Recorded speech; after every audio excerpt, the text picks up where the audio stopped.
Tens of thousands of football fans came to Highbury. Electrifying.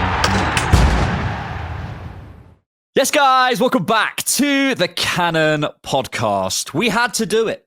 We had to do it. We had to do a rewatch. I don't know if anyone... I don't think I've stopped smiling in the last 12 hours. I think I was smiling even in my sleep. Arsenal beat Real Madrid 2-1 at the Bernabeu comfortably, by the way. If you missed that instant reaction, you'll see loads of thoughts, but we just want to keep talking about it, keep pumping out the content, putting as much out there. I'm here with my boy, George. Have you stopped smiling in the last 12 hours? Probably not. No, absolutely not. We just filmed a rewatch of the game. So we just did an hour looking with the clips of the game, which you can go check out from the description on a free trial on Patreon. You can also check it out as a YouTube member. So if you want to see the game and sort of watch the game along with us and sort of hear our thoughts with the game, then you can go check that out. But we are here to just reflect on that game, man. That was, I think we said it at the top of the rewatch, like a night in Arsenal's history. Like it goes, you look back at the Henry moments, or you look back at the Barca 2011 or the 2006 final, whatever, like that goes for me in that sort of category of game. Like it was, the word I have is like we in the rewatch, like how comfortable we were. I think I come, and I know you're ice cold with these things, but I come with my nerves as a fan, right? And I was watching that back, I was like, the first 5 minutes, I felt we were, a little bit sloppy or whatever. We actually weren't that sloppy. We were trying to play forward. We turned up to the Bernabeu and just literally dismantled them. So that we're going to get into that. But yeah, just general thoughts on that, because it was an unbelievable night. Mate, the world knows who Arsenal are. And it's that type of performance. And, when you talk about the history, it's kind of like what we were talking about on the rewatch. Like I look at the Thierry Henry solo run to the Bernabeu as a moment I remember in history as, wow, that's a moment I can brag about. Who has done that? The aura. And I will talk about Declan Rice saying no and doing 2 free kicks inside 5 minutes as being one of those moments. I will have a look at Bukayo Saka missing a Panenka penalty and then chipping Courtois in the second half going like this. Like, I will remember those moments. And it's my desktop picture. I've already made that my desktop picture, by the way. Yeah. And so those are the moments. And this team did us proud, mate. They did us proud. And as far as progression goes, what I learned, the Bernabeu and Madrid were scared of us. I have not seen the type of PR that I saw in the weeks leading up to it. All the noise. And we're going to talk about, you want to call it streetwise, but some of the underhanded tactics Madrid resorted to. And they were forced into a game in which they attempted 33 open play crosses. They were resorted to a team that were lost of ideas. And for all the aura and for all of the Mbappe, Vinny Jr., Rodrigo front line, did nothing. Yeah. In the first half, conceded 0.11 XG. Comfortable was the thing I felt on the IR, and I know I'm an emotionless robot. Even on the rewatch, it was emphasized how comfortable we were, and the gap. By the way, we embarrassed them, and I think they knew it. Yeah, it was an unbelievable night. And look, how many years have we sat on this podcast and other shows talking about what we see as the ceiling of this team and what we see as the ceiling of this group of players. It's because we knew that a performance like this was in the post. We knew it. Like we all felt, I think a lot of most fans feel that this team and this group, so, you get, of course you get the vocal minority, but Saka, Saliba, Rice, like the levels they put in, we put teams on a pedestal. And this is why I don't want anyone to think, oh, we're inferior because, we're more familiar with our club and we're just down the road from us in London, whatever it might be. Just because they're in Paris or they're in Madrid, they're still people. Just because they wear a white kit doesn't mean they don't have flaws, whatever it might be. And we turned up and we said, oh, our £100 million midfielder is one of the best in the world. Our winger is showing levels to Vinny and Mbappe. Stop putting these guys on pedestals just because you see them on FIFA. You know what I mean? It's just because you don't watch them week in, week out. So I'm so pleased. Let's get into the more specifics of the game then. I think something we saw on the rewatch and again, would encourage people to go check out, but our defensive performance, I mean, across the two legs, but specifically away at the Bernabeu, the behaviors, the actions, the repeated sprints, the qualities that we showed. I know you want to talk about it, so I'll let you go. Yeah, I really would encourage everybody to look at the rewatch because you can see visually stuff that we can't show you here on YouTube. So I really would, click a link in the description if you want to see like a play-by-play of this. But it is stark how quick Arsenal get into shape. And, it's not even just a willingness and a motivation thing. I mean, shock Madrid, Vinny, and Rodrigo didn't come back. It wasn't just that. It was the entire team. Like there was a moment you can take a screenshot out of possession at any point in the game and very clearly see Arsenal start in a 4-2-4 that when the ball moves out wide turns into a 4-4-2. Our lines of engagement, so the back line, the midfield, and the front line are tight. They're together. They're in the middle of the park. No one is far too stretched. And by the way, you take a shot of Madrid, they also had a 4-2-4. But did you know that their lines of engagements were literally the length of the half? It was disgusting. And it also was a case of when you had the rewatch, you could see in different moments, it wasn't just the structure was there. Even if people were out of position, there was times when Martinelli's defending in the pivot of the 4-2-4 and Declan fills his position out wide. And then they know when the ball cycles to the right, they swap when it's safe. And the care to which we got back in numbers, the care to which we made our distances very tight, not just out of possession, but we were supporting each other. It led to a performance in which, again, Madrid were succumbed to only 33 crosses into the box, something that they don't do. And Courtois even mentioned it post-match. Like, I don't know, maybe we try play through them, not cross the ball.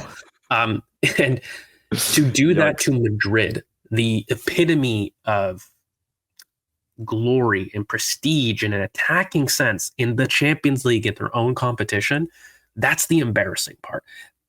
That's what gives me really a lot of hope looking forward, which we'll get into other sections. But that defensive performance was the bedrock to which we embarrassed what people consider to be one of the best teams in the world. And that, for me, is a lesson, though. I'm going to say it again. In recruitment, I don't want to lose this, mate. Like, this is the bedrock to why we embarrass teams. And yes, we can let loose in certain areas. Yes, we can turn the screw a little bit less towards that controlled aspect. Yes. But you have to have the willingness that these group of players have. Martinelli, to make that run he did for the goal in the 93rd minute, will get talked about. But what won't get talked about is when already there are people back. It's a 2v1 for Arsenal defensively, and he's running to join. It was a 3v1. 3v1. There's no need for it, but he does it.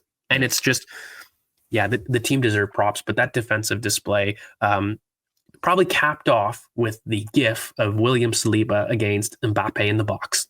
You want to teach 1v1 defending from a defensive coaching perspective, in which, yes, the man uses his bunda to excellent effect. But beyond the joke of that, it is the way in which he controls that situation against one of the most electric attackers in the world that comfortably controls his space, controls his man, and demoralizes it. From that point on, in the 20-minute mark, if there was a question, could Madrid come back? Mbappe didn't feel it. He gave up from that point to have somebody manhandle you like that. And that was the authority we showed in our 1v1 duels. Timber, not alone in just Saliba. Miles Lewis-Skelly. There's the shape, then there's the individual. And there's a desire to win and compete your individual duels, judge your distance as well, 1v1, and make sure that you're keeping pace with your attackers and shepherd them towards the pivot where, it was a black hole of duels. And it was just a beautiful thing to see. And it was comfortable.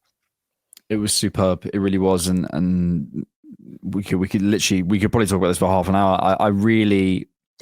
I really just, like you said, that they're sort of the collective in the individual, and both were just completely at the level. And I don't want to point anyone out. We'll come to a section on one specific person later, but Timber, he has this freakish ability, which we saw on in the clips, to just judge that distance. It's perfect every single time. It's not too close that he can be step over and push past. It's not too far away that they probably think, I can't push and run past you. You can't get across past him because he's angled himself correctly. It's like a freakish ability to judge it every single time against the best in the world. And, I think Miles has a slightly different skill of using his body more. Not that Timber can't use his body. Of course he can, but, maybe that's his best attribute. But that defensive acumen from Timber is insane. I think maybe just to flip it as well, maybe fold two sections into one here. I think Madrid, firstly, as you said, they knew we were better than us, and they started to sort of, you had the moment with Bellingham holding Rice's leg, you had the moment with Rudiger standing on Miles, you could see them getting frustrated at each other, and we didn't rise to that. And an Arsenal team of 2 years ago, I think 1 year ago, a bit harsh, but maybe 2 years or more, we would have got drawn into that. Unfortunately, we had the moment with Partey where he does get drawn into it, and that's a real shame. But that's one isolated incident over 2 legs where I felt Madrid were trying to do stuff. The Camavinga tackle in the first half, I thought Bellingham was getting around. Rudiger was using his arms, all sorts of stuff. We didn't rise to any of it. We didn't get overawed by the occasion. I think Madrid are one of the most, streetwise teams in the league and in the world, in terms of, asking for cards and, putting pressure on the referees and stuff. None of that worked. None of that worked because of the maturity of this team. And I also think just to sort of come to maybe their shortcomings as well, because as much as we were good, they've got a lot to do, man. They've got a lot to do. I mean, we were looking in terms of their recoveries, as great as we were getting back into shape, they take so long. And even when they do, they still leave Mbappe and Vinny up to allow that space centrally. And I thought, out wide, they really didn't have a sniff in terms of getting out to us quickly and shutting down the Sakas or whatever, tracking those runs. Early shots from us as well, something we spoke about is I think when we take more shots and sort of play those more inside passes, it's not just the pass or the shot in itself, it's what it can do to a defensive line. Okay, we're going to drop back a little bit, and you felt them, they were scared, and to do that to Madrid is insane. We spoke a lot about sort of maybe trying not to highlight individuals, but we have to highlight one, I think, and I think it's only fair. Declan Rice is the man of match across the 2 legs. No one's denying that. We could do a rewatch just on Declan Rice. But Jakub Kiwior across the 2 legs deserves his own praise and deserves his own section. So much has changed for me, George, with Kiwior, in terms of, I think physically, I think you sort of said the word looseness, and I agree with you. There's more of a looseness to him physically. He looks more athletic to me than when he first came in. He looks more in his body. He's communicating, he's talking, which is something that, with a shy personality, as we discussed in the interaction, it hasn't always been the thing. He's tracking his runners. I just think centrally, when you put someone in a position that they feel comfortable in and give them a run of games, hey presto, we spend all this time, in fairness, talking about, putting Martinelli ways more comfortable or putting Saka ways more comfortable, all these sorts of things. We put Kiwior ways more comfortable, and he thrived. And just to close this off, the technical flaw of this team, if that's Kiwior, if Kiwior is our technical flaw, let's put it that way, as a defender, that is a group of dreams that we've assembled there, because he's brilliant technically, and that's all, one of our worst technicians. So, but yeah, far away about him, because I thought he was extraordinary over the 2 legs and last night. Yeah, he was incredible. I think the first leg, it was a case of, wow, you did brilliantly to come in, but I did feel that Saliba helped him, and he was the better of the 2 center backs in the first leg. This leg, I thought Kiwior was the better center back between him and Saliba. I think, again, Saliba had the prime moments with Mbappe, but over the course of the game, I would say Kiwior was the more secure. And there was a level of him exerting his own personality into the duels, as far as, I cited this moment in the IR, but there was that double header in which he competes for an aerial duel and has the presence of mind in the same duel to then head it back to David Raya. Like that's confidence. And, he is somebody that I've always felt has huge talent. I didn't agree with this idea that he was a crap player. He wasn't right for Arsenal, or he wasn't right for the Premier League. A lot of this, I think he should be a case study from when people talk about Calafiori, who is much more talented. But when you talk about putting a player in position and zones that they prefer and they suddenly thrive, we're going to talk about the Martinelli of it all. Like, we do need to have the balance between this, because there was that, but you can't take away from the individual, because for Kiwior to come in and do this, I'm going to end on this. We all knew what Rob Holding gave us in terms of instability on his own as far as what that title challenge became. And it's not lost on me that one player can ruin a season in the crunch. And I think every Arsenal fan can relate to that in the last couple of years, whether that's through a lack of an injury, whether that's through a lack or an introduction of a person. it can derail your team. Yep. For Kivior to come in and have us not change who we are alone is incredible. But then when he starts adding personality in terms of individually helping us after having not played all season, coming out from the cold, it is absolutely incredible. And regardless of what happens, I'm a Kivior fan. I'm somebody that will always like him. And personally, I feel that this is a guy that will go on to have a good career, whether that's here or elsewhere. Yeah, and I think sometimes with these players, they can not go under the radar. They play for Arsenal, but didn't he play in the sort of? He's played well. Firstly, in the balls in the channel against Everton, that sort of stuff. People go, oh, wow, he can pass a ball. Well, yeah, he can pass a ball. Of course he can. Like, I think we have to be careful not to just eliminate it. But I think he played. Yeah, he played left back. I was just looking this up. He played left back against Bayern Munich in the 2-2 last season. He has a bit of experience at this level. Like, I think we sort of downplay these guys because they're not in the team every week, and they're just they're absolutely nothing. You don't see them. He's here and Kivior's over there. Well, is that true? And yeah, and we're probably both. Well, certainly I'm guilty of doing that at times. And yeah, he's such an asset to have. And I think having this is going to be such a confidence boost for him. And I think he's developed massively over the summer at Arsenal. So fair play to him. Let's look ahead though. We did have the Saka shush moment at the Bernabeu. We had the Martinelli breakaway moment. We're facing PSG in a semi-final. I suppose, how are we feeling just generally about the Champions League? I bring up those goals to say I think the attacking talent is being freed seemingly in the Champions League. I think that's because of the different spaces that are available in the Champions League, which is maybe a reflection of what we do in the Premier League, but maybe to reflect on that. But also to say that we have an opportunity now. I don't know how many games. I think it's 5 or 6 games left in the Premier League. I think we have an opportunity to use the Premier League as an opportunity and a bounce for these Champions League games. We have that game at home against Crystal Palace, 6 days, and then the PSG game. In between, we are at home to Bournemouth, and then we go away to the Parc des Princes. I think there's an opportunity to give players rest. I think there's an opportunity to try things like, we were speaking about Martinelli at centre forward, or if Calafiori's back, can he play, at centre back and things like that, and doing a little bit of rotation. You could go even further. Is it Ben White at 6? Whatever it might be. I think we have an opportunity now to use this end of the season to benefit our Champions League campaign, because that's what we've got to focus on. And I guess reflections on that, but also more generally, how you feel about sort of our chances in the Champions League and how you feel about us going up against PSG.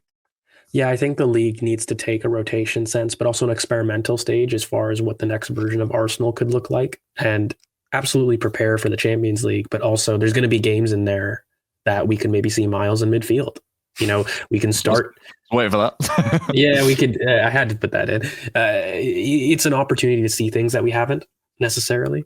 And it is definitely, look, it's 3 games. You have 5 to 6, can't remember how much we have, and we have 3 games to a trophy.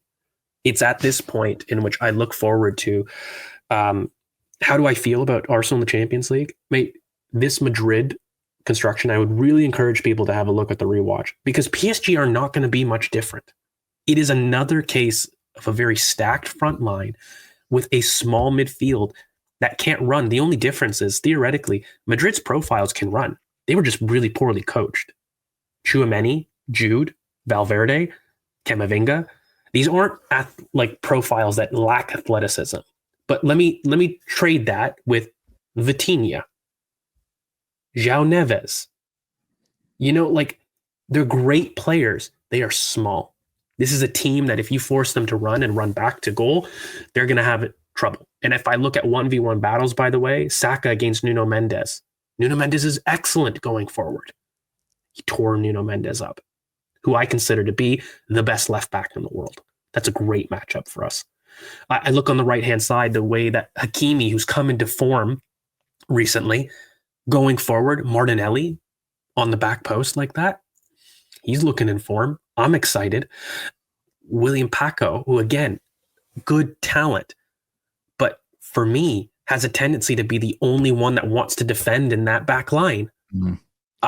I'm licking my lips towards the idea of styles. And I wanted to end on this because the casual fan will sit there and say, oh my God, Madrid.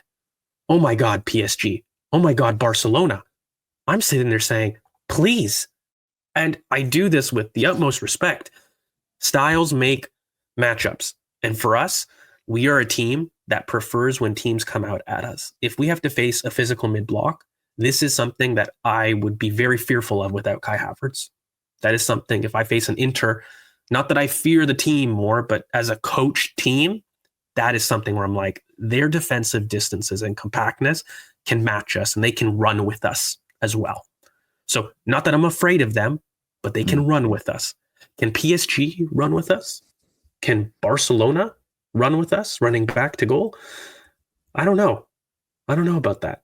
So I'm very excited. And yeah, I'll just flat out say it instead of dancing around the topic. I have us as the favorites for this competition right now. I am licking my lips. I'm looking at this point and saying, we really have an opportunity to win the Champions League this year.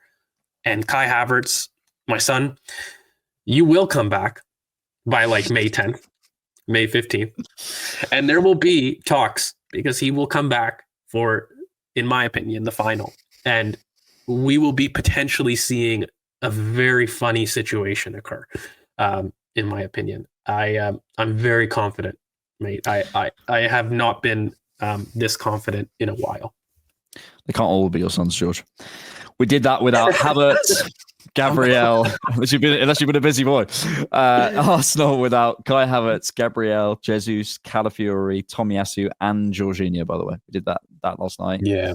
We had Butler Oyedeji, Jimmy Gower, Henry Francis, Rosiak, and Setford on the bench at the Bernabeu. Can I ask you, where no do you disrespect to those players, but that's insane. For sure. Where do you feel as far as legitimately? I know nobody wants to say it, so maybe I'm a little bit bold. But honestly, where, in terms of what you've seen with Madrid, in terms of what you've seen with PSG, who's left in the competition, and the whole X factor of Kai coming back? Because I joke, but that is a huge factor, I think, to a lot of people's predictions, right? Where are you feeling in terms of this year, and where does it put you if we were to do it under the context of what we've had to go through this year? I also wouldn't rule out the Calafiori thing as not to I'm not taking Kivior out of the team, but what that rotation can provide if you don't have a Thomas Partey, what can that do at left back with the Miles in the midfield? Let's not ignore that as well. Mate, I look at a pathway, right? I look at PSG and I think over 2 legs we should win that. I'm sorry, we should win that. And I think the big scare, we were talking about this with the shots earlier, right? The big scare is, can your fullbacks compete with what they're doing, and can your centre backs compete with what they're doing? We just proved they can, no doubt. We just proved they can, and we did it earlier on in the season. They didn't have Kvaratskhelia, and they hadn't. I think Dembele wasn't playing, but we proved against PSG in that attacking structure, even without the individual quality, that we can do that, right? So I think over 2 legs, with basically nothing left to play for in the Premier League, essentially, I don't see why we can't be absolutely hot on it and go and do that. My big question is going up against Inter in a final. That would be my big worry. I think if Barcelona do us a favour in the semi-finals, which I wouldn't be surprised, by the way, and I'd probably put them, Barcelona in this form, at just favourites. If Barcelona go through, you never expect to win anything, but I would be pretty confident. We go into Inter in a kind of anything can happen game. That's what I feel. I think, again, that's sort of, I'm not saying we do or we don't. I'm saying I don't know. Right now, if you show me a pathway to the final that is PSG over 2 legs and Barcelona in 1, I think we win. And I pretty confidently put my cards on the table. If we face Inter in a final, I'm much more anything can happen, and let's see. So, but I will say, as you said, the Kai Havertz thing is big. If he can be back, whether it's, in whatever capacity, even if it's 45 minutes in the second leg, whatever it might be, you were putting out timelines earlier, but we spoke about it in the rewatch, and you can maybe go check that out. But yeah, it's potentially a huge factor. But look, just to conclude, we're having a conversation, and you sort of asked this, in this season about a Champions League win and second in the Premier League, based on a season with all the stuff that we know. Saka out, Havertz out, Jesus out, Gabriel out, red cards, suspensions, all the stuff that we faced, even just variance. And I'm sorry, people don't want to hear this, but maybe you'll hear it now because we're winning in the Champions League. Just variance of like, late winners being ruled out and stuff like that. That's a massive factor. Just the margins.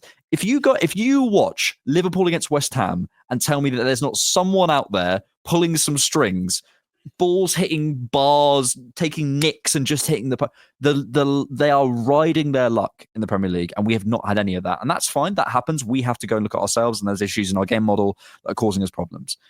If we go and win a Champions League this season and come second, oh my goodness me.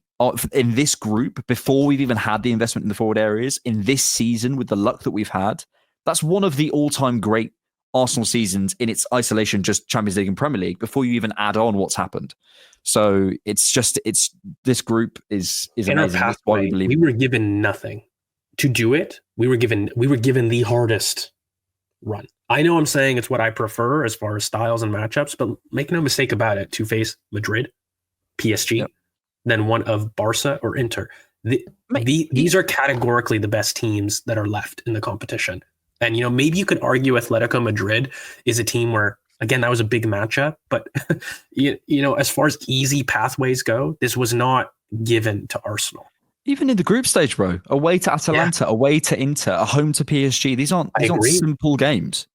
Yeah. And we've made it, I think we've made it look simple. Away at Sporting. At home to Monaco isn't easy. Away to Girona, that's not necessarily an easy pick. Maybe PSV we got a little bit lucky there, but then we demolished them. It's not like we got a little bit lucky and scraped through. No, we showed our level there as well. So yeah, mate, we've been extraordinary. If you want to check out the rewatch, you can. It's a lot of fun. I'm just going to be playing that Rice. Not the Rice performance, but everything over in my head. The Saka goal, the Martinelli goal. It's just unbelievable. We're in a very, very exciting period of the season. And yeah, we're just going to be bringing you as much content as we can. So thank you all for being here. Thanks for sticking with us. Make sure you subscribe on YouTube. Make sure you can listen to us on Spotify and Apple as well. And yeah, if you want to check us out on Patreon and YouTube memberships, you can. Thank you, George. Thank you, good sir. Thank you so much for watching and listening. And thanks for keeping it Arsenal.